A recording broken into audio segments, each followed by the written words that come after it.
ఈషా ఫౌండేషన్లో ఇది ఒక చిన్న గోశాల అనమాట. ఇందులో మనకి ఆవులు ఉన్నాయి, ఇవన్నీ కూడా దేశీయ గోవులు. ఆవులు ఉన్నాయి, బుల్స్ ఉన్నాయి. వీటికి మనము అంటే ఫీడ్ కూడా చేయొచ్చు.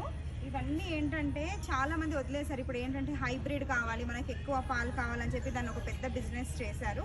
బట్ ఇవి తక్కువ మిల్క్ ఇస్తాయి, ఎక్కువ యూస్ఫుల్ లేదు, మెయింటెనెన్స్ ఎక్స్పెన్సివ్ కాబట్టి చాలామంది ఇంట్లో పెంచుకోవడానికి కూడా ఆలోచిస్తున్నారు. బట్ ఇవి బాగుంటేనే మనం బాగుంటాం. సేఫ్ సాయిల్ కాన్సెప్ట్ కూడా ఇదే కదా. ఇవి అంటే మన ఆవులు బాగుంటేనే మనం కూడా ఆరోగ్యంగా ఉంటాం. ఇవన్నీ కూడా ఇండియాలో వెరీ ఓల్డ్ డేస్లో ప్రతి ఇంట్లో ఒక ఆవు ఉండేది, ఒక మేక. ఇట్లా మనకంటూ ఇది ఫ్యామిలీలో ఒక పార్ట్ అయ్యేది. అలాగే ఇప్పుడు ఎవరికి అపార్ట్మెంట్లో ఉంటున్నారు, ఎవరికి పెంచుకోవడానికి టైం లేదు లేదా ప్లేస్ లేదు అని వదిలేస్తున్నారు. బట్ మన భూమి బాగుండాలి, సేఫ్ సాయిల్ కాన్సెప్టే అది.